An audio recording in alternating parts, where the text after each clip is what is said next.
उस कौटिल्य रूपी शिक्षक मार्गदर्शक की। और कहा भी गया है कि संसार में अंधेरा हो, संसार में अगर अंधेरा हो तो दीपक काम आता है, और जब समाज में अंधेरा हो तो शिक्षक काम आता है।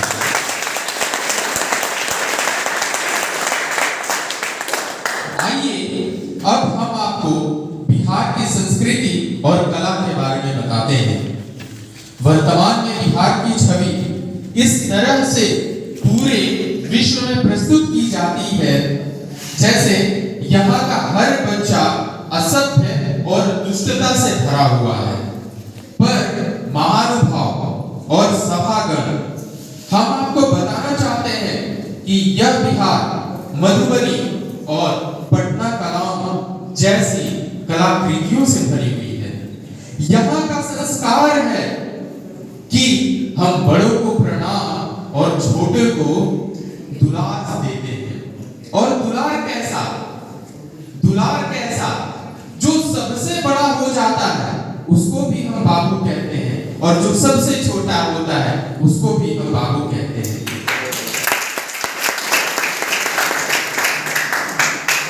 आज वर्तमान में बिहार के बेटे बेटियां पूरी दुनिया में अपने मन और श्रम से अलंकृत कर रहे हैं, परंतु दुर्भाग्य तो देखिए कि उनका अपना बिहार स्वयं शांत पड़ा हुआ है।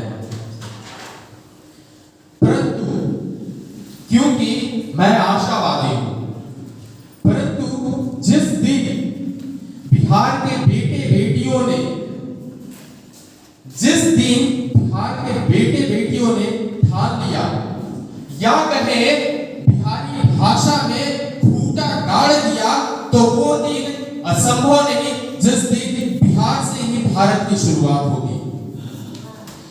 भाषा, भाषा, सभागण, भाषा वह प्रणाली या प्राणमय माध्यम होता है जिससे आप अपने आप को सभी के सम्मुख प्रस्तुत करते हैं।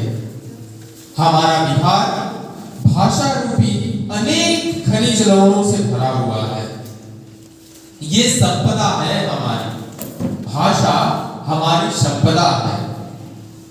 यहाँ मैथिली वह स्थान रखती है जिसके शब्दों में एक शब्द भी कटुता का नहीं है, और जहां भोजपुरी की बात आती है तो इसके जैसा आत्मीयता से भरा हुआ कोई भी भाषा इस दुनिया में नहीं मिलेगा आपको।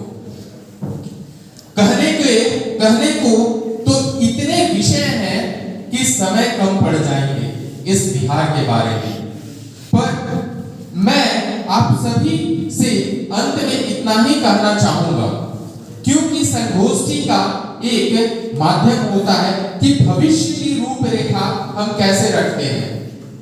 मेरे अनुसार क्या है, क्योंकि मेरा मानना है कि इस सभा में बैठे हुए जो लोग हैं वो सामान्य नहीं है।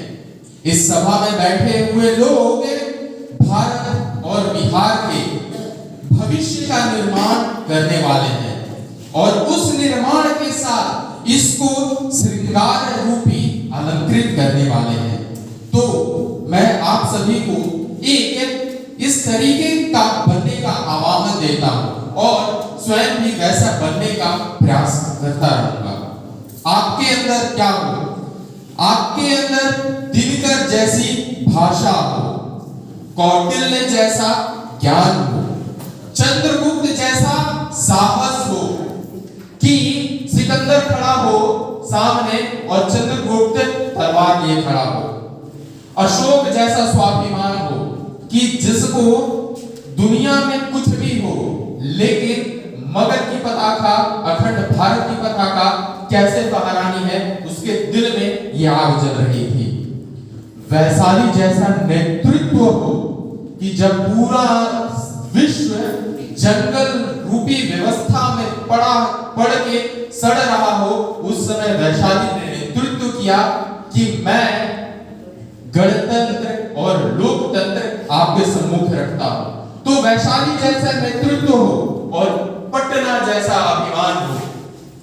पूरे अगर वर्तमान समय में हम देखें, पाकिस्तान, बांग्लादेश, नेपाल, आज का भारत, अफगानिस्तान, कुछ हिस्से ईरान के, और उन सभी की राजधानी अपनी पाटलिपुत्र थी।